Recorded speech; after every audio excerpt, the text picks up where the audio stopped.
দেখছেন কলকাতা টিভি, ভাস্বতী রয়েছে আপনাদের সঙ্গে। শুরু করছি বাংলা বলছে। এই মৃত্যু উপত্যকা আমার দেশ না, এই জল্লাদের উল্লাস মঞ্চ আমার দেশ না। নবারুণ ভট্টাচার্যের খুব বিখ্যাত কবিতা দিয়ে আজকের আলোচনা শুরু করব। অবশ্যই আমাদের সকলের নজর রয়েছে বাংলাদেশের দিকে, কারণ এখনো পর্যন্ত আমরা সকাল থেকে গত কয়েকদিন ধরে যে ছবি দেখেছি, কোটা বিরোধী সংস্কার আন্দোলনে দফায় দফায় উত্তপ্ত হয়েছে বাংলাদেশ। এবং আজ যে ছবি আমরা দেখলাম, এই ছবি সত্যি লজ্জার ছবি, এবং কোথাও গিয়ে এই ছবি দেখেছে গোটা দেশ, গোটা পৃথিবী। বঙ্গবন্ধু মুজিবুর রহমানের যে মূর্তি, সেই মূর্তিতে উঠে হাতুড়ি মেরে তাকে ভেঙে সেই মূর্তি নিয়ে, ভাঙা মূর্তি নিয়ে গোটা ঢাকার রাস্তায় আন্দোলনকারীদের বিক্ষোভ, উল্লাস। যদিও এই ছাত্র আন্দোলনকারীদের পেছনে কাদের মদত রয়েছে, বিএনপি না জামাতের মদত রয়েছে, না পাকিস্তানের কোনো যোগসূত্র রয়েছে, এই প্রশ্ন ইতিমধ্যেই ওঠা শুরু হয়েছে। যদিও বাংলার মুখ্যমন্ত্রী মমতা বন্দ্যোপাধ্যায় তিনি ইতিমধ্যেই জানিয়েছেন যে সাম্প্রদায়িক কোনো উস্কানিমূলক মন্তব্য আপনারা করবেন না। রাজ্যবাসীকে শান্ত থাকার বার্তা দিয়েছেন মুখ্যমন্ত্রী মমতা বন্দ্যোপাধ্যায়। তবে বাংলাদেশে যে উদ্ভূত পরিস্থিতি, সেই পরিস্থিতি এ ভারতে কতটা প্রভাব পড়বে এবং পশ্চিমবঙ্গে কতটা প্রভাব পড়বে, অবশ্যই সেদিকে আমাদের নজর থাকবে। আজ সেনাপ্রধান তিনি বৈঠক করে যে বিষয়ে বার্তা দিয়েছেন এবং যেখানে তিনি উল্লেখ করেছেন অন্তর্বর্তী সরকার গঠন করা হবে, আর কয়েক ঘন্টার মধ্যেই অন্তর্বর্তী সরকার গঠন করা হবে। আপনারা বাংলাদেশবাসী হিসেবে শান্ত থাকুন, সংযত থাকুন। কি বলেছেন সেনাপ্রধান, প্রথমে শোনাবো। ক্রান্তিকাল চলছে। আমি সমস্ত রাজনৈতিক দলের নেতৃবৃন্দকে এখানে আমন্ত্রণ করেছিলাম, ওনারা এখানে এসেছেন। আমরা একটা সুন্দর আলোচনা করেছি। সেখানে আমরা সিদ্ধান্ত নিয়েছি যে একটা ইন্টারিম গভর্নমেন্ট আমরা ফর্ম করব এবং ইন্টারিম গভর্নমেন্টের মাধ্যমে এদেশের সমস্ত কার্যকলাপ চলবে। আমি আপনাদের কথা দিচ্ছি, সমস্ত হত্যা, সমস্ত অন্যায়ের বিচার আমরা করব। আপনারা সেনাবাহিনীর প্রতি আস্থা রাখেন, সশস্ত্র বাহিনীর প্রতি আস্থা রাখেন। আমি সমস্ত দায়িত্ব নিচ্ছি, আপনাদের জানমাল, এবং আপনাদেরকে আমি কথা দিচ্ছি যে আপনারা আশাহত হবেন না। আপনাদের শোনালাম অন্তর্বর্তী সরকার গঠন নিয়ে সেনাপ্রধান তিনি ঠিক কি বলেছেন। পাশাপাশি তিনি বলেছেন সেনাপ্রধানের ওপর আস্থা রাখুন। যে ঘটনা ঘটেছে, যে হত্যা হয়েছে বাংলাদেশে, এখনো পর্যন্ত যে সংখ্যা, এখনো পর্যন্ত সেই যে সংখ্যা ছাড়িয়েছে, এবং আমরা গতকাল দেখেছি যে 93 জনের কাছাকাছি মানুষের মৃত্যু হয়েছে। সে জায়গায় দাঁড়িয়ে সেনাপ্রধান তিনি কি বলেছেন এ বিষয়ে শোনাব।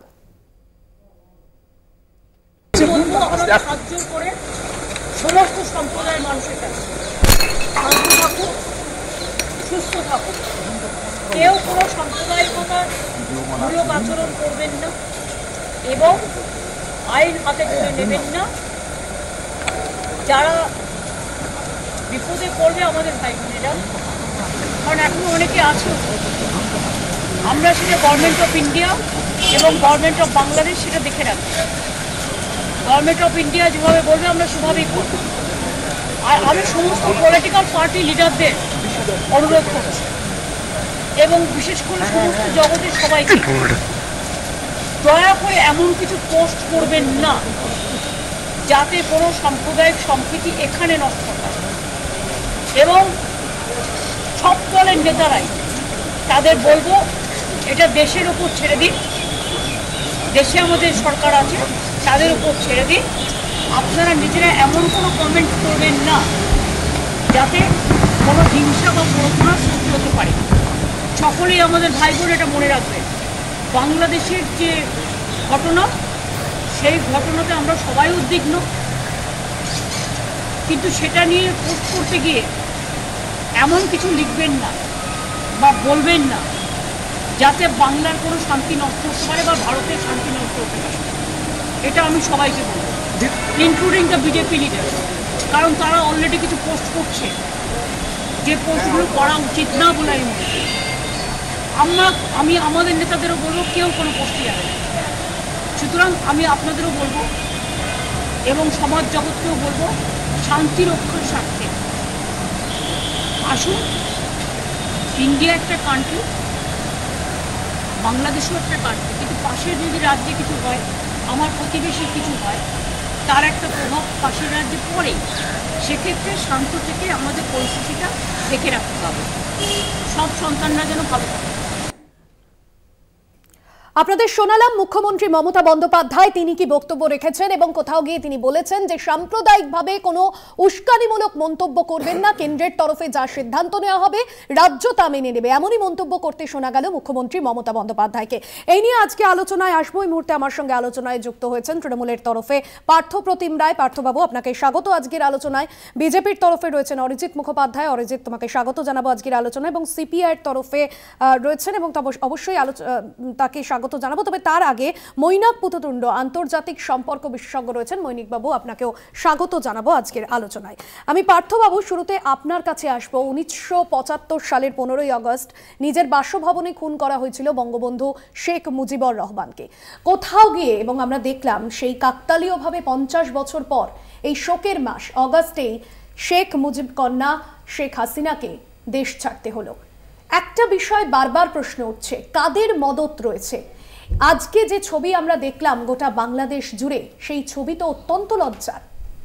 দেখুন, কিছু কিছু বিষয় নিশ্চিতভাবে আমাদেরকে বিচলিত করছে।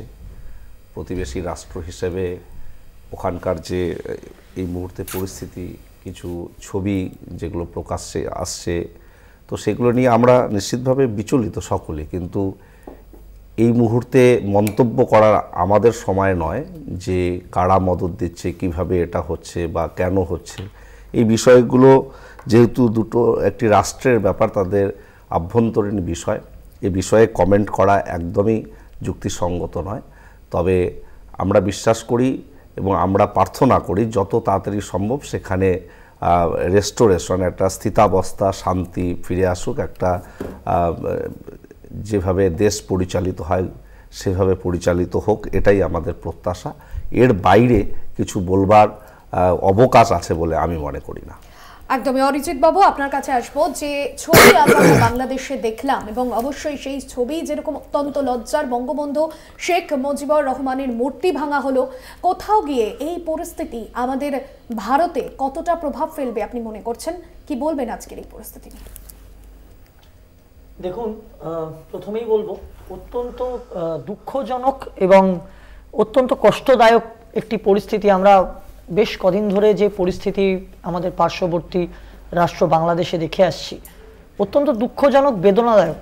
এবং বৈদেশিক কোনো বিদেশের অন্য কোনো রাষ্ট্র বা দেশের অন্তর্বর্তী বিষয়ে কথা বলাটা সমীচীন বলে আমরা এটা মনে করি না। এবং প্রধানমন্ত্রী এবং বিদেশমন্ত্রী তারা অলরেডি বৈঠকে বসেছেন এবং ভারত সরকার এটা নিয়ে অত্যন্ত গুরুত্বপূর্ণভাবে বৈঠক শুরু করেছে এবং তারা গুরুত্বপূর্ণভাবে এটার উপর নজরও রাখছে।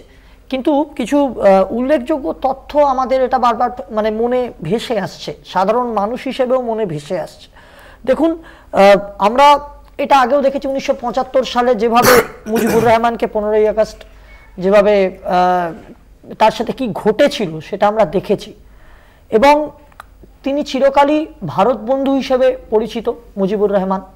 এবং আমরা দেখেছি যে গণতন্ত্রকে তিনি কিভাবে প্রতিষ্ঠা করেছিলেন বা শেখ হাসিনা কিভাবে গণতন্ত্রকে প্রতিষ্ঠা করেছিলেন। অর্থাৎ তাদের বিরুদ্ধে যদি কোনো আন্দোলন হয় সেটা ব্যক্তিগত জায়গা থেকে দেশে হতে পারে, সেটা আলাদা ইস্যু, আমরা সেটার মধ্যে ঢুকবো না। কিন্তু এটা খুব ভেবে দেখার বিষয় হয়েছে যে এই জায়গাটাতেই বারবার খটকা লাগছে যে কোনো ছাত্র আন্দোলনে কি করে মুজিবুর রহমানের মতো একজন গণতন্ত্রের প্রতিষ্ঠাতার মূর্তি ভাঙা হয়। এবং অবশ্যই কেউ কেউ হয়তো বলবেন যে ভারত সরকার কি করছে। দেখুন, এটা ভারত সরকারের বিষয় নয়, কারণ ভারত সরকারকে যদি শেখ হাসিনা সাহায্য চাইতো সেক্ষেত্রে ভারত সরকার ভেবে দেখতো তারা কি করবে বা কি সিদ্ধান্ত নেবে। কারণ সেই সময় মুজিবুর রহমান কিন্তু ভারত সরকারের কাছে তারা সাহায্য চেয়েছিল। কিন্তু এটা আপনাকে বুঝতে হবে যে আজকে যারা এই দেশে কোটার পক্ষে আন্দোলন করে তারা কিন্তু বাংলাদেশে কোটা বিরোধী আন্দোলনকে সমর্থন করছে। আমি আবার বলছি, কোট আনকোট, এটা তাদের ব্যক্তিগত বিষয়, কিন্তু এই প্রশ্নগুলো থেকে যায়। আজকে আমরা এই ব্যাপারে সত্যি অত্যন্ত উদ্বিগ্ন। আমরা বিগত দিনে বিভিন্ন সংবাদ মাধ্যমে যে চিত্রগুলো দেখেছি যে আমরা সত্যি উদ্বিগ্ন যে বাংলাদেশে বসবাসকারী যারা বাংলাদেশের সংখ্যালঘু তারা ঠিকঠাকভাবে থাকতে পারবে। তো এটা আমরা অত্যন্ত উদ্বিগ্ন। আমরা চাই একটা স্থিতাবস্থা ফিরে আসুক, কোনো অত্যাচার, কোনো হানাহানি, যেভাবে আজকে আমরা দেখছি যে বাংলাদেশে গণভবন দখল হয়েছে, যেভাবে সেখানে বাসভবনে ঢুকে প্রধানমন্ত্রীর বাসভবনে যেভাবে নারকীয় উল্লাস চলছে, সেই জিনিসগুলো আমাদেরকে অত্যন্ত নাড়া দিয়েছে। এবং আমরা এটা একদম নিরপেক্ষভাবে চাই যে যাই পরিস্থিতি হোক সেখানে কিন্তু স্থিতাবস্থা ফিরে আসুক, সেখানে শান্তি ফিরে আসুক, একটা প্রাণও যেন সেখানে না যায়। এবং সেখানে সেনা শাসন ইতিমধ্যেই শুরু হয়েছে। এবং আমি আরেকটা কথা এখানে অবশ্যই উল্লেখযোগ্য বিষয়, সেটা আমি তুলে ধরতে চাই। দেখুন, কোনো ছাত্র আন্দোলনে এইভাবে বাসভবন লুট করা বা পার্লামেন্টে গিয়ে এরকম ভাবে মানে এই সমস্ত কারিকুলাম অ্যাক্টিভিটিস যেগুলো আমরা সংবাদ মাধ্যমে দেখে আসছি, সেটা কখনো কোনো ছাত্র আন্দোলনের রূপ হতে পারে বলে মানুষ মনে করে না। এটুকুই বলার যে অবিলম্বে সেখানে শান্তি ফেরানো দরকার। একদমই। আমি মৈনাক বাবু আপনার কাছে আসবো, যে বিষয়ে অরিজিৎ বলছিল, এবং সত্যি এই ছবি অত্যন্ত লজ্জাজনক। এবং আমরা দেখলাম যে বাংলাদেশের যে শেখ হাসিনার বাসভবন, গণভবন, সেখানে আন্দোলনকারীরা ঘিরে ফেলে। একটা বিষয় যে প্রশ্ন উঠছে, এবং রাজনৈতিক পর্যবেক্ষকরা বাংলাদেশে তারাও এই বিষয়ে বলছেন যে কোথাও গিয়ে পড়ুয়ারদের যে আন্দোলন, সেই আন্দোলনকে দাবানোর চেষ্টা করেছিলেন শেখ হাসিনা। তারপর যে পরিস্থিতি তৈরি হলো, আমরা দেখেছি সুপ্রিম কোর্টের রায়, কোথাও গিয়ে কেন এই আন্দোলন থামলো না? কেন আজ বাংলাদেশের প্রধানমন্ত্রী শেখ হাসিনাকে পদত্যাগ করতে হলো? দেখুন, পড়ুয়াদের আন্দোলন বলে যে কথাটা হচ্ছে না, এখন ব্যাপারটা হচ্ছে যে পড়ুয়ারা প্রথমে যে দাবি নিয়ে রাস্তায় নেমেছিল, অর্থাৎ কোটার যে ইস্যুটা ছিল, কোটা বন্ধ করতে বলেছিল কে না, বাংলাদেশের মহামান্য সুপ্রিম কোর্ট, তারা বলেছিলেন। হাসিনা সরকারের অবস্থান 2018 সালের পর থেকে কিন্তু কোটার বিরুদ্ধে ছিল, এবং সুপ্রিম কোর্ট রায় দেওয়ার সঙ্গে সঙ্গে হাসিনা সরকার সেই কোটার বিরুদ্ধেই চলে গিয়েছিল। অর্থাৎ হাসিনা সরকারকে কোটার জন্য শুধু বিরোধিতা করতে হবে, বিষয়টা কিন্তু প্রথম থেকেই তাই ছিল না। কাজে অন্য কিছু এর মধ্যে ছিল। কোটার নাম করে সরকারটাকে বিরোধিতা করে সেটাকে ফেলার দিকে চলে যাও, এই বিষয়টা সেখানে প্রথম থেকে ছিল। আরেকটা কথা হচ্ছে যে যদিও ছাত্ররা এই আন্দোলনের মধ্যে রয়েছেন, এবং হাসিনা সরকারের যে ত্রুটি ছিল বা মাত্র 40% মানুষ যে ইলেকশনে ভোট দিতে পেরেছিলেন, তার আগের দুটো সাকসেসিভ ইলেকশনে বিরোধীরা অনেকে দাঁড়াতে পারেনি, বা বিপুল ভোটে 95% ভোটে আওয়ামী লীগ বারবার করে জিতে এসছে, এই ইস্যুগুলো সেখানে ছিল। কোথাও একটা গণতন্ত্রের ইন্টিগ্রিটি নষ্ট হচ্ছিল, এই বিষয়টা কিন্তু ছিল। প্রবল দুর্নীতি বাংলাদেশের মধ্যে ছিল। তারপরেও এই যে এখন যে আন্দোলনটা হলো, বিশেষ করে কোটার ইস্যুটা মিটে যাওয়ার পরেও যে আন্দোলনটা হলো, সেটা কিন্তু অনেকটাই ঘটেছে জামাতের ইস্যুর কারণে। আমি দুটো পয়েন্ট এখানে তুলে ধরবো। প্রথম হচ্ছে, জামাতকে নিষিদ্ধ করে দিয়েছিল বাংলাদেশের হাইকোর্ট। প্রথমে বাংলাদেশের হাইকোর্ট বলেছিল জামাতের রেজিস্ট্রেশন নিষিদ্ধ, তারা কোনো ইলেকশনে কন্টেস্ট করতেই পারবে না। এটা হচ্ছে ইস্যু নাম্বার 1। 2 নাম্বার, তারপরে এই লেটেস্ট যে এজিটেশনটা হয়েছিল, তারপরে হাসিনা সরকারও ঘোষণা করে যে তারা এবার জামাতকে একটি নিষিদ্ধ সংগঠন বলে ঘোষণা করবে। সেকেন্ড ওয়েভ অফ ভায়োলেন্স যেটা আমরা দেখতে পেয়েছি, এবং যেটার সিঙ্গেল পয়েন্ট এজেন্ডা ছিল যে শেখ হাসিনাকে পদত্যাগ করতে হবে, এটা কিন্তু পুরোপুরি এই জন্য ঘটছে। মৈনাক বাবু একটু বিরত করছি, এবং সময় এখন একটা বিরতির, ফিরছি বিরতির পর, সঙ্গে থাকুন। ফিরে এলাম বিরতির পর। এই মুহূর্তে আমাদের সঙ্গে আলোচনায় যুক্ত হচ্ছেন সিপিআইয়ের তরফে গৌতম রায়। গৌতম বাবু, আপনাকে স্বাগত জানাবো আজকের আলোচনায়।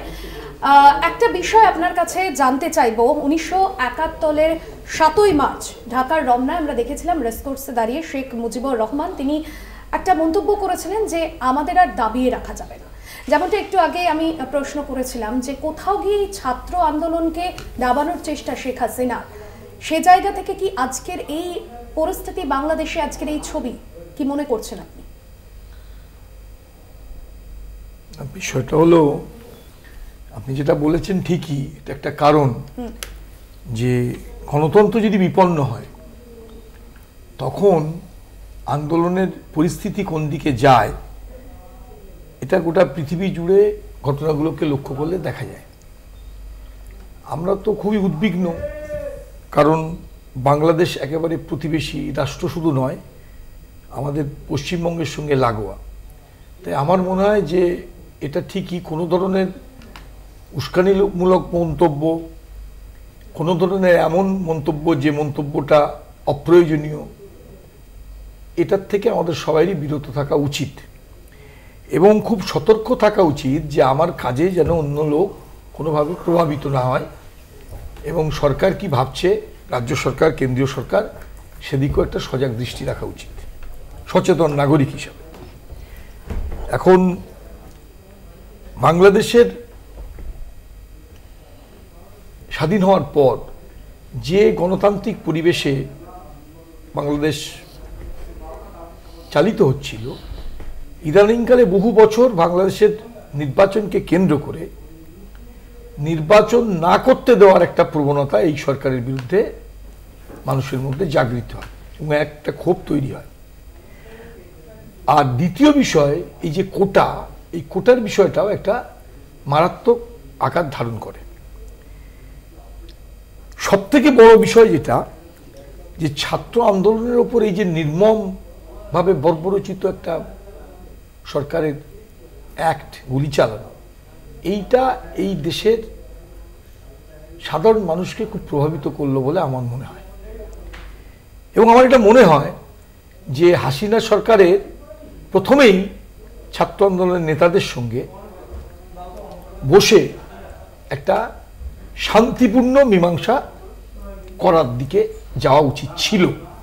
তাহলে কিন্তু আজকের এই ঘটনা, এই দিকটা আমরা যেটা আজকে যে দিনটা দেখছি, এই দিনটা দেখতে হতো না। এবং রিজাইন করে এই যে চলে আসতেই তো বাংলাদেশের শান্তি প্রতিষ্ঠিত হবে না। আমাদের সবার কামনা, এটা সবার ইচ্ছা তাই, যে বাংলাদেশের শান্তিটা যেন ফিরে আসে। এই ধরনের যে একেবারে বিভিন্ন ধরনের এই যে অরাজকতা, ধরুন ছাত্র আন্দোলনের নামে, এটা তো ঘটনা, ছাত্র আন্দোলনের নামে এটাও তো অস্বীকার করা যাবে না, ছাত্র আন্দোলনের উপর যে বর্বরচিত আক্রমণ, তারও যেমন প্রতিবাদ করা উচিত, তেমন ছাত্র আন্দোলনের নামে বঙ্গবন্ধু মুজিবুর রহমানের ওই মূর্তিটা একটা জায়গাও যদি ক্ষতিগ্রস্ত হয় বা ভাঙা হয়, সেটাও তো প্রতিবাদ করা উচিত। এবং বাংলাদেশের জনসাধারণের মধ্যে এই সচেতনতা নিশ্চয়ই জাগৃত হবে। এবং আমার মনে হয় তারা ওই সেনাপ্রধান যে স্টেটমেন্ট করেছেন যে একটা অন্তর্বর্তী সরকার তারা তৈরি করবেন, এবং তারা আস্তে আস্তে একটা চেষ্টা করবেন এই ধরনের যে ঘটনাগুলোকে আস্তে আস্তে নিয়ন্ত্রণ করে, তারপর নিশ্চয়ই তারা ডেমোক্রেসি যাতে বিপন্ন না হয় এবং বাংলাদেশের সাধারণ মানুষ যেন তার ভোট দেওয়ার অধিকার পায় এবং একটা ডেমোক্রেটিক গভর্নমেন্ট তৈরি হয়, সেদিকে সচেষ্ট হবে। একদম সেদিকে আশা রাখবো। আমি পার্থপ্রতিম বাবু আপনার কাছে আসবো। ইতিমধ্যেই জেলায় জেলায় যে সীমান্তগুলো রয়েছে সেখানে নজরদারি নির্দেশ দেওয়া হয়েছে, সে জায়গায় দাঁড়িয়ে সীমান্ত অনুপ্রবেশ নিয়ে আপনি কিভাবে দেখছেন? সীমান্তে কি শরণার্থীদের ঢল বাড়বে? কি মনে করছেন বাংলাদেশের উদ্ভূত পরিস্থিতি? দেখুন, আমরা কিছু ফেসবুক পোস্ট দেখছিলাম, বিজেপির অনেক নেতৃত্ব তারা পোস্ট করার চেষ্টা করছে যে এই সুযোগে অনুপ্রবেশের সংখ্যা বাড়বে বা অনুপ্রবেশ হবে। আমাদের খুব সিম্পল প্রশ্ন যে তাহলে স্বরাষ্ট্র মন্ত্রক কি করছে? স্বরাষ্ট্র মন্ত্রক কেন দায়ভার গ্রহণ করছে না? কেন বর্ডারগুলোর উপর বাড়তি নজরদারি, বা একজনও কিভাবে আসবে এত, যেখানে বর্ডারে বিএসএফ রয়েছে বা প্রহরা রয়েছে, সেই জায়গাটার উপর কেন দৃষ্টিভঙ্গি দেওয়া হবে না? একটা বিষয় সামনে এলো, তৎক্ষণাৎ অনুপ্রবেশ ইস্যুকে সামনে রেখে তারা রেড়ে করে উঠবে বা বাংলার সরকারকে দোষারোপ করবার চেষ্টা করবে। এটা অত্যন্ত দুর্ভাগ্যজনক। আমরা মনে করি এই সময়ে ফেডারেল স্ট্রাকচারের উপর সকলেই গুরুত্ব দিয়েছে, এবং আজকে মমতা বন্দ্যোপাধ্যায় মাননীয় মুখ্যমন্ত্রীর আমরা যদি বক্তব্য শুনি, তিনি এ ব্যাপারে কিন্তু ফেডারেল স্ট্রাকচারের যে নিয়মাবলী তাকে বেশি গুরুত্ব আরোপ করেছেন। এবং অনুপ্রবেশের ক্ষেত্রে এই মুহূর্তে বা যদি কেউ আসবার চেষ্টা করে অবৈধভাবে, সেক্ষেত্রে ভারত সরকারের ভূমিকা কি বা স্বরাষ্ট্রমন্ত্রক কি ভূমিকা গ্রহণ করছে, এটা অত্যন্ত তাৎপর্যপূর্ণ বলে। একদম এই জায়গা থেকে অরিজিৎ তোমার কাছে আসবো, স্বরাষ্ট্রমন্ত্রকের ভূমিকা এই মুহূর্তে কি হবে? এবং যে প্রশ্ন ইতিমধ্যেই বিরোধীরা তুলছেন এবং শুভেন্দু অধিকারী তার বক্তব্য আপনি শুনেছেন, কি বলবেন সবটা নিয়ে? দেখুন, আমি অবশ্যই সেটা বলবো, কিন্তু তার আগে আমার পূর্ববর্তী বক্তা উনি যে কথাটা বলছিলেন যে ছাত্র আন্দোলনের কথা, পার্থদার আগে যিনি বলছিলেন, আমি ওনাকে একটাই কথা বলতে চাই যে দেখুন, ছাত্র আন্দোলনে গুলি চালিয়েছে, এটা তো অত্যন্ত দুর্ভাগ্যজনক, সেটা তো সেদেশের সরকার কি করছে তারা ডিটেল জানাবে। কিন্তু খুব উল্লেখযোগ্য বিষয়, কোর্ট যখন তাদের পক্ষে রায় দিল, তারা যেটার জন্য লড়াই করছিল, সেই রায়টার পরেও কেন এই আন্দোলনটা থামলো না? কি করে সরকারি সম্পত্তিগুলো ধ্বংস হলো, আগুন জ্বলে গেল বিভিন্ন মিডিয়া, এই যে আপনাদের চ্যানেলে দেখাচ্ছে কিভাবে বঙ্গবন্ধুর মূর্তি ভাঙা হচ্ছে, কিভাবে সরকারি বাসভবন দখল করা হচ্ছে, ভাঙচুর লুটপাট চলছে, এটা তো কখনো ছাত্র আন্দোলনের চিত্র হতে পারে বলে এটা মনে হয় না। এবার আসি পার্থদা আমার অত্যন্ত শ্রদ্ধেয় বক্তা এবং আমি ব্যক্তিগতভাবে ওনাকে অত্যন্ত শ্রদ্ধা করি। আমি শুধু একটাই কথা বলতে চাই, এই রাজ্যের সরকার, মুখ্যমন্ত্রী মমতা বন্দ্যোপাধ্যায়ের সরকার, আমি রাজনীতির ঊর্ধ্বে উঠে বলছি, ওনার তো আরও বেশি সচেষ্ট হওয়া উচিত ছিল। যেভাবে আমরা দেখেছি একাধিকবার বিএসএফ জমি চেয়েছে ফেন্সিং করার জন্য, রাজ্য সরকার দিতে চায়নি। বিএসএফ যখন এরিয়া ডমিনেশনের জন্য এলাকা বাড়ানোর কথা বলেছে, রাজ্য সরকার বিরোধিতা করেছে। অর্থাৎ অনুপ্রবেশকারীদের আটকানোর জন্য সদিচ্ছা কি এই রাজ্যের সরকার দেখিয়েছে? এটা প্রথম প্রশ্ন। দ্বিতীয় প্রশ্ন, আমরা তো বারবার করে বলে আসছি আমাদের ব্যক্তিগতভাবে ভারত সরকার কোনো ব্যাপারে ইন্টারেস্টেড নয়। সেখানে বিদেশ মানে এর বাংলাদেশ একটা পার্শ্ববর্তী রাষ্ট্র, সেখানে পার্শ্ববর্তী রাষ্ট্র যদি যতক্ষণ না ভারত সরকারের কাছে সাহায্য চাইবে ততক্ষণ ভারত সরকার সেখানে ঢুকে তার অন্তর্বর্তী কোনো জিনিসকে কখনো কন্ট্রোল করতে পারে না।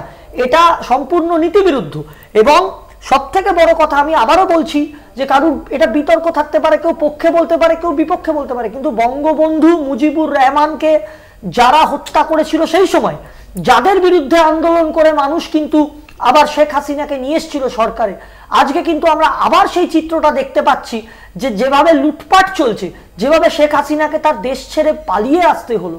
হ্যাঁ, ভারত সরকারের অবশ্যই আমাদের এটা নিয়ে কোনো মন্তব্য করা কখনোই উচিত না, আমরা করছিও না, কিন্তু এটা ভেবে দেখার সময় এসছে যে এই ঘটনাটা হঠাৎ কেন তখন হলো যে মুহূর্তে জামাতকে ব্যান করা হলো আর তারপরেই এই আন্দোলনের এরকম ভাবে আগুন জ্বলতে শুরু করলো। এটা কিন্তু একটা খুব বড় প্রশ্ন চিহ্ন তুলে দিয়ে যায়।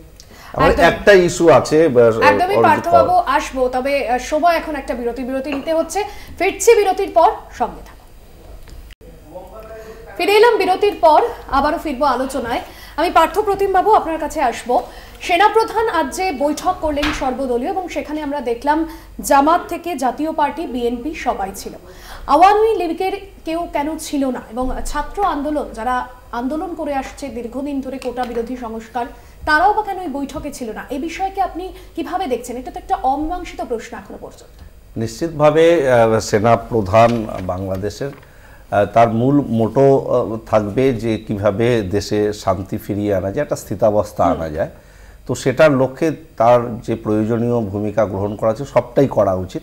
কেন তাদেরকে ডাকেনি, কি পরিস্থিতিতে, এই মুহূর্তে আমরা এই জায়গা থেকে বলাটা সমীচীন নয়। তবে আমরা একটাই শুধু বলবো যে যে করেই হোক, সেখানে যারাই অন্তর্বর্তী সরকার গঠন করে শান্তি ফিরে আসতে হবে, এটাই সব থেকে প্রতিবেশী রাষ্ট্র হিসেবে এটাই আমাদের সব থেকে বড় চাওয়া। আমি অরিজিতের একটা বিষয় নিয়ে শুধু একটু কথা বলতে চাই। অরিজিৎ বলল যে রাজ্য সরকার কেন্দ্রীয়কে সহযোগিতা করছে না ফেন্সিং রিলেটেড জমি, এবং তারা 50 কিলোমিটারের মধ্যে বিএসএফের তত্ত্বাবধানে চাইছে। এই জায়গাটা কিন্তু আমরা অপোজ করছি, আজকেও করব। একটা সময় 5 কিলোমিটার ছিল, তারপর 15 কিলোমিটার হয়েছে।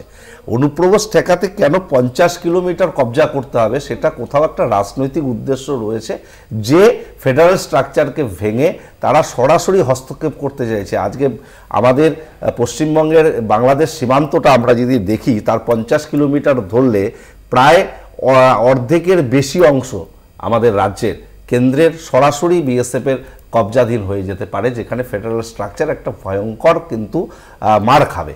তো সেই জায়গায় দাঁড়িয়ে আমরা এটার বিরোধিতা করছি। আর ওরা ছলে বলে কৌশলে, যেহেতু রাজনৈতিকভাবে বাংলাকে দখল করতে পারেনি, তাই বিভিন্ন অজুহাত দেখিয়ে তারা বিএসএফকে দিয়ে বিভিন্ন ধরনের কর্মসূচি করবার চেষ্টা করছে। এটা অত্যন্ত দুর্ভাগ্যজনক।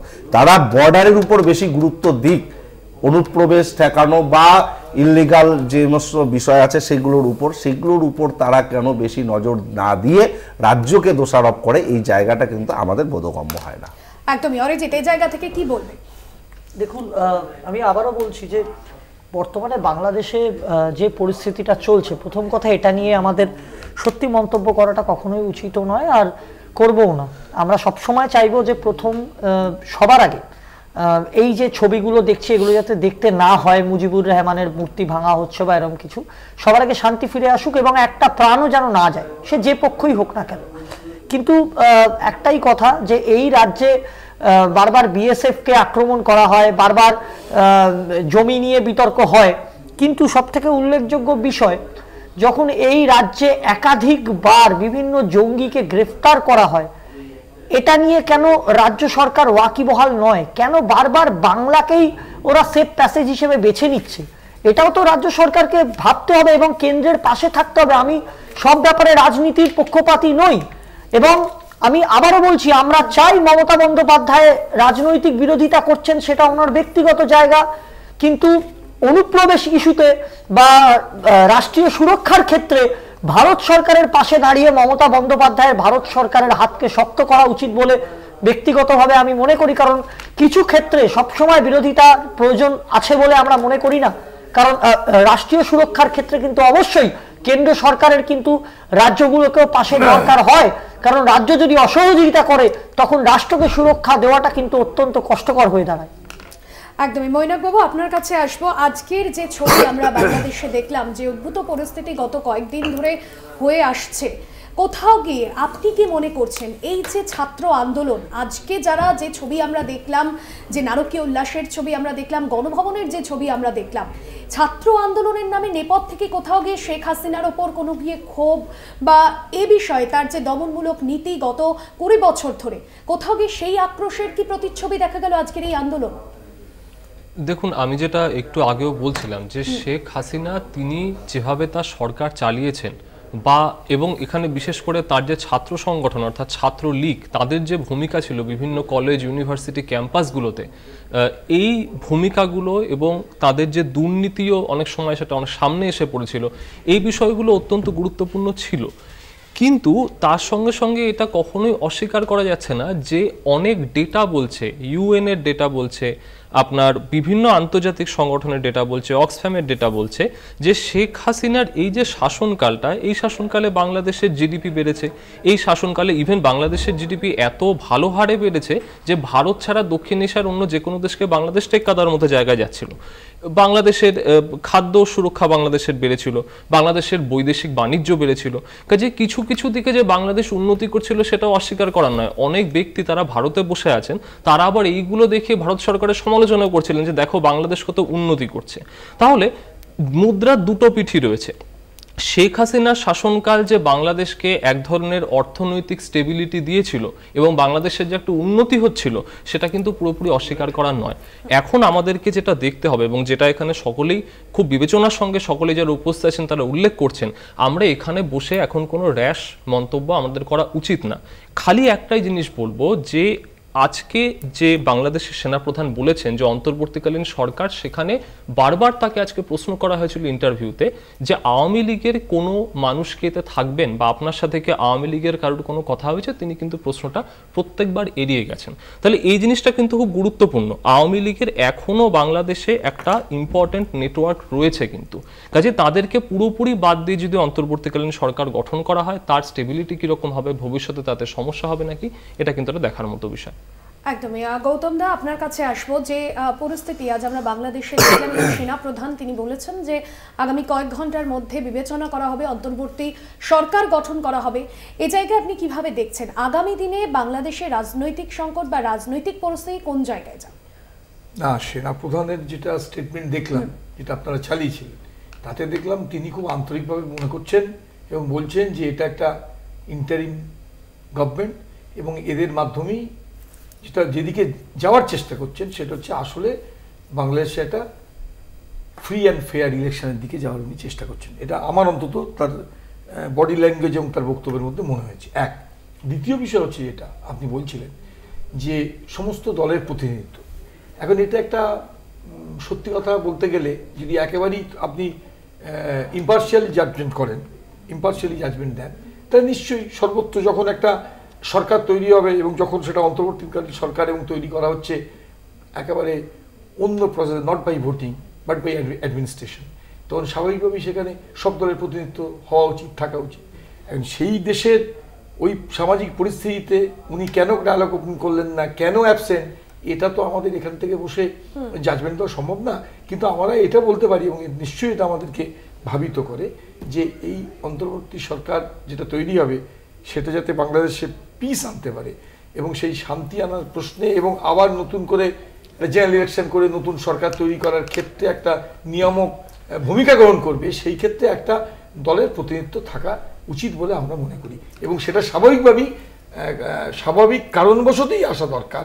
এখন সেই দিকেই আমরা দৃষ্টি রাখবো যাতে একটা সব মিলিয়ে বাংলাদেশে আমাদের যেটা চাওয়া সেটা হচ্ছে বাংলাদেশের মানুষের সামনে এই যে অস্থিরতা, উন্মাদনা এবং এই ধরনের যে একটা প্রত্যেক দিনটা তাদের গুজরান করা অসম্ভব হয়ে পড়েছে এবং শান্তি সম্প্রীতি এবং সব দিক দিয়ে মানুষের যে একটা ঐক্যবদ্ধ প্রয়াস দেশবাসী হিসাবে আমি মনে করি এটা বাংলাদেশের মানুষের কামনা এবং এই দিকেই যাওয়া উচিত বাংলাদেশের সরকার। একদমই যেমনটা বললেন গৌতম দা, এবং সে জায়গা থেকে অবশ্যই একটা বিষয় যে শান্তি শৃঙ্খলা আগামী দিনে বজায় থাকবে এবং সেনাপ্রধান তিনিও কিন্তু তার অবস্থান স্পষ্ট করছেন। অরিজিৎ কি বল? ভাস্করদি, আমার একটা ছোট্ট সংযোজন এখানে আছে। আমি আবারও বলছি যে অত্যন্ত দায়িত্বপ্রাপ্তভাবে বলছি যে আমাদের প্রত্যেকেরই এমন কোনো মন্তব্য কখনোই করা উচিত না যেটাতে কখনো কেউ প্রভাবিত হয়, বা এটা কখনোই করবও না আমরা। সেটা আমরা চাই শান্তি ফিরুক এবং এটার সম্পূর্ণ নিরপেক্ষভাবে, মানে কোনো পক্ষকে সমর্থন না করে এটা বলতে চাই যে যেটাই হোক না কেন সেটা গণতান্ত্রিক পদ্ধতিতে হোক, কোনো উগ্র রাজনৈতিক পরিস্থিতি হওয়া উচিত নয় যেটা একটা পার্লামেন্ট বা কোনো গণভবনের মতো জায়গা এইভাবে দখল হয়। এবং এটাও বলতে চাই যে সেখান থেকে বিতর্কিত ভারত বিরোধী স্লোগান যেটা সংবাদ মাধ্যমে দেখেছি সেটাও কখনো ওঠা উচিত নয়। তারপরেও বলবো যে সেখানে সেনাপ্রধানরা যেহেতু স্টেটমেন্ট দিয়েছেন, এবং আপনি এটা জেনে রাখবেন যে ভারত সরকার কিন্তু খুব কড়া নজর রাখছে বাংলাদেশ পরিস্থিতির ওপর। ইতিমধ্যে উচ্চ পর্যায়ের বৈঠক হচ্ছে, বিদেশমন্ত্রী থেকে প্রধানমন্ত্রী থেকে স্বরাষ্ট্রমন্ত্রী প্রত্যেকে উচ্চ পর্যায়ের বৈঠকে তারা কিন্তু আগামী দিনে ভারতবর্ষের কি মুভস হবে বা মনোভাব হবে বা ভারতের কি মানে অ্যাটাচমেন্ট থাকবে এই বিষয়ে, সেই জায়গাগুলো কিন্তু ভারত সরকার খুব কড়া নজরে দেখছে। এবং আশা করব এবং সকলের কাছে আবেদন জানাবো যে আপনারা সবাই যারা যারা যদি বাংলাদেশ থেকেও কোনো মানুষ দেখেন, যে এইটুকুই ক্যামেরার মাধ্যমে আবেদন জানাবো যে আপনারা শান্তি বজায় রাখুন এবং কখনো যেন কারোর কোনো ক্ষতি না হয়, সকলে যেন সুস্থ থাকে এই কামনা করব। একদমই। পার্থবাবু, আপনার কাছে আসবো। আমরা দেখেছি যে বাংলাদেশের ভাষা আন্দোলন এবং একটা সময় যেখানে আমাদের দেশ ভারতবর্ষ বাংলাদেশের মুক্তিযোদ্ধাদের সাহায্য করেছিল এবং কূটনৈতিক এবং সামরিকভাবেও সাহায্য করা হচ্ছিল। এবারে যে বাংলাদেশের পশ্চিমবঙ্গের ব্যাপারে খুব সদর্থক ভূমিকা গ্রহণ করেছে। একদমই। এবং এই বিষয়টা আপনি কিভাবে দেখছেন এই মুহূর্তে বাংলাদেশের যে উদ্ভূত পরিস্থিতি তৈরি হচ্ছে? দেখুন, এটা একদম বিদেশ মন্ত্রকের বিষয় যে বাংলাদেশ সরকার ভারত সরকারকে কীভাবে সাহায্য চাইবে বা চেয়েছে কিনা সে বিষয়টা একদমই বিদেশ মন্ত্রকের নীতি নির্ধারণের বিষয়। এই জায়গায় স্টুডিওতে বসে আমাদের ঠিক কোনো মন্তব্য করার ড্রাস্টিক কোনো মন্তব্য করা সমীচীন নয়। তবে আমরা একটা বিষয় আমি শুধু উল্লেখ করতে চাই আজকের বিষয়ে, যে মমতা বন্দ্যোপাধ্যায় মাননীয় মুখ্যমন্ত্রী খুব দ্ব্যর্থহীনভাবে বলেছেন যে শান্তি বজায় রাখতে হবে আমাদের এখানেও এবং কেউ যাতে প্ররোচনায় পা না দেন। কিন্তু দুর্ভাগ্যের হলো সত্যি আমরা ফেসবুক সোশ্যাল মিডিয়া খুললেই কিছু উত্তেজক পোস্ট বা ভিডিও শেয়ারের মতো বিষয় দেখছি। ইতিমধ্যে পশ্চিমবঙ্গ পুলিশ তাদের টুইটার হ্যান্ডেল এবং তাদের সোশ্যাল মিডিয়া পোস্ট করেছে, শান্ত থাকুন, গুজবে কান দেবেন না। প্রতিবেশী রাষ্ট্র বাংলাদেশের বর্তমান পরিস্থিতির প্রেক্ষিতে সোশ্যাল মিডিয়ায় কিছু পোস্ট এবং ভিডিও আমাদের নজরে এসেছে যা বিভেদ এবং অশান্তি তৈরি করতে পারে। অনুরোধ, কোনো রকম গুজবে কান দেবেন না, উত্তেজক ভিডিও শেয়ার করবেন না। রাজ্য প্রশাসন সতর্ক এবং সজাগ রয়েছে, কোনো প্ররোচনায় পা দেবেন না, শান্ত থাকুন, শান্তি বজায় রাখুন। আমাদেরও বক্তব্য একই, যে এই জায়গাটা আমাদের কিন্তু খুব নজর দেওয়া প্রয়োজন। কেউ কেউ এই সুযোগে আমাদের এই বাংলাতেও অশান্তির বাতাবরণ তৈরি করবার চেষ্টা করছে কিনা সেদিকে কিন্তু রাজনীতির ঊর্ধ্বে উঠে আমাদেরকে কিন্তু দৃষ্টিভঙ্গি রাখতে হবে। কিন্তু আমরা দেখছি বিজেপির কিছু নেতৃত্ব, আপনি যদি চান আমি নাম ধরে ধরে সোশ্যাল মিডিয়া বলে দিতে পারি, যে তাদের কিন্তু যে পোস্ট সোশ্যাল মিডিয়ায় তাদের যা বক্তব্য সেটা কোথাও কিন্তু একটা অশান্তির বাতাবরণ তৈরি করতে পারে। একদমই। আলোচনায় ফিরবো, তবে সময় এখন একটা বিরতির। ফিরে আসছে বিরতির পর, সঙ্গে থাকুন। এটা হাসিনা। ফিরে এলাম বিরতির পর, আবারও আসবো আলোচনা। আমি মৈনাক বাবু আপনার কাছে যাব। ইতিমধ্যে যে বিষয়ে আমরা জানতে পারছি এবং একটা বিষয় এর আগেও ছিল যে সেক্ষেত্রে ভারত থেকে কোথায় যেতে পারেন শেখ হাসিনা, কারণ ইতিমধ্যে যেমনটা জানা যাচ্ছে যে রাজনৈতিকভাবে আশ্রয় দিতে নারাজ লন্ডন। দেখুন, শেখ হাসিনা এখন তিনি কোথায় যাবেন ভারত থেকে, এটা একটা খুব গুরুত্বপূর্ণ প্রশ্ন। এবার যদি সেখানে লেজিটিমেট বাংলাদেশে এমন একটা সরকার গঠিত হয় যে সরকার তার বিরুদ্ধে তদন্ত শুরু করলো, যে সরকার তারপরে তাকে দোষী প্রমাণিত করলো এবং তারপর এক্সট্রাডিশন চাইলো, তাহলে এই জিনিসগুলো নিশ্চয়ই শেখ হাসিনা এবং তার যারা অ্যাডভাইসার রয়েছেন তারা সকলেই চিন্তা ভাবনা করছেন। লন্ডন বা ব্রিটিশ সরকার যদি অস্বীকার নাও করতো, আমি তাহলেও হয়তো বলতাম যে লন্ডন মেবি ওনার জন্য খুব ভালো চয়েস হতো না, কারণ এই কিছুদিন আগেই লন্ডনে একাধিকবার যারা প্রবাসী বাংলাদেশি রয়েছেন তারা সবাই শেখ হাসিনার বিরুদ্ধে গিয়ে রীতিমতো রাস্তায় নেমে আন্দোলন করছেন, তার বিরুদ্ধে গান বেঁধেছিলেন তারা, এবং গান বেঁধে তারা শেখ হাসিনাকে ভারতে চলে যাওয়ার পরামর্শ দিচ্ছিলেন। এইরকম কিন্তু পরিস্থিতি হয়ে আছে। আমি যতদূর জানি মার্কিন যুক্তরাষ্ট্রের যারা বাংলাদেশি যারা অভিবাসী সেখানে রয়েছেন, এমনকি আরব ওয়ার্ল্ডে প্রচুর সংখ্যক বাংলাদেশিরা সেখানে কাজ করেন, তাদের মধ্যে মনোভাবটা কিন্তু অনেকটা একই রকম। বাংলাদেশের যদি সোশ্যাল মিডিয়া আপনি দেখেন তারা যেভাবে ইন্টারাকশন করছেন, সেখানে এমনকি বাংলাদেশের যারা প্রবাসী তারা বলা শুরু করেছিলেন যে তারা রেমিটেন্স পাঠানো বন্ধ করে দেবেন বাংলাদেশে, এবং এইভাবে তারা বাংলাদেশ সরকারকে অর্থনৈতিকভাবে একটা ধাক্কা দিতে চাইছিলেন। কাজেই তিনি কোথায় যাবেন এই ইস্যুটা কিন্তু এখন অত্যন্ত সেন্সিটিভ একটা ইস্যু, এবং এক্সট্রাডিশনের বিষয়টাও কিন্তু তাকে আগের থেকে চিন্তা করে রাখতে হবে।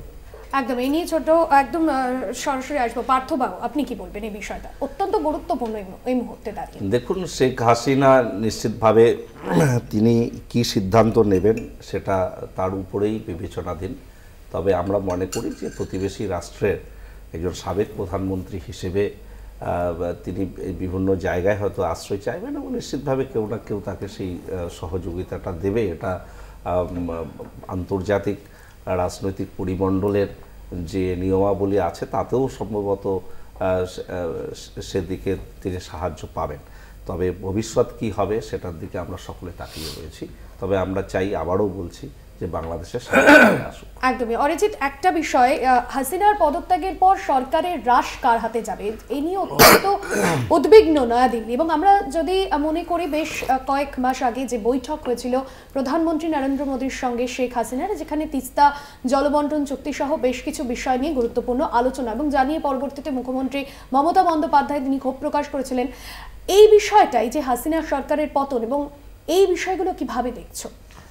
দেখুন, তখনকার প্রসপেক্টিভের বিষয়গুলো সেটা সম্পূর্ণ আজকের যে ঘটনা বা আজকের যে ঘটনাবলী, অর্থাৎ বিগত কয়েকদিনে যে বাংলাদেশের যে আনরেস্ট পরিস্থিতি তৈরি হয়েছে সেটার সাথে এই মুহূর্তে তুলনা করা পসিবল নয়। কারণ এই মুহূর্তে একটা সম্পূর্ণ অস্থির পরিস্থিতি বাংলাদেশে পড়ে রয়েছে, হয়ে রয়েছে।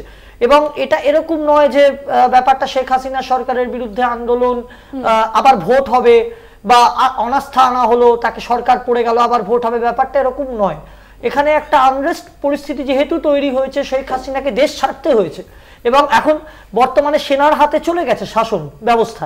এবার পরবর্তীকালে বাংলাদেশে কিভাবে কি পরিস্থিতি হবে, বা সেনা কিরকম ভাবে রিয়্যাক্ট করবে, বাদবাকি রাজনৈতিকভাবে রিয়্যাক্ট করবে, সেটা তো সম্পূর্ণ বাংলাদেশ তাদের দেশের যারা জনগণ কিভাবে রিয়্যাক্ট করবে সেটার উপর নির্ভর করছে।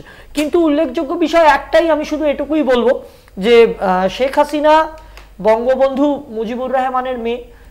আমরা দেখেছি মুজিবুর রহমানকে কিভাবে গণতন্ত্র তিনি প্রতিষ্ঠা করেছিলেন, এবং এই আশা করব অবশ্যই যে নিশ্চয়ই তিনি তার যথেষ্ট সাবলীল আশ্রয় খুঁজে পাবেন, এবং তিনি নিশ্চয়ই তার পাশে কেউ না কেউ অবশ্যই দাঁড়াবে। এবং এই বিশ্বাস রাখি, এবং এটুকু বলতে পারি, বাংলাদেশের বর্তমানে যা পরিস্থিতি, যেভাবে সরকারি সম্পত্তি ধ্বংস হচ্ছে, মানুষের প্রাণ যাচ্ছে, এটা অবিলম্বে বন্ধ হোক এবং বাংলাদেশে শান্তি ফিরুক। কারণ গণতন্ত্রের ওপর কখনো কোনো তন্ত্র হতে পারে না। যেটাই হোক না কেন, যারাই সরকারে, যারাই ক্ষমতায় আসুক না কেন, সেটা গণতন্ত্রের মাধ্যমে হওয়া উচিত বলে আমরা মনে করি। একদমই আমাদের হাতে একেবারেই সময় কম, শেষ করতে হচ্ছে, কারণ একেবারে শেষে আমরা চলে এসেছি। এবং 1971 সালের পর বাংলাদেশ 3টি বড় সেনা অভ্যুত্থানের সাক্ষী থেকেছে। পরবর্তীতে পরিস্থিতি কোন জায়গায় দাঁড়ায় অবশ্যই আমাদের নজর থাকবে। যারা যারা এই মুহূর্তে প্যানেলিস্টরা ছিলেন সকলকে ধন্যবাদ জানাবো আজকের আলোচনায় থাকার জন্য। এখানেই আলোচনা শেষ করছি। দেখতে থাকুন অন্যান্য খবরের জন্য এবং অবশ্যই বাংলাদেশের প্রত্যেক মুহূর্তের আপডেটের জন্য দেখতে থাকুন কলকাতা টিভি রাত দিন 7।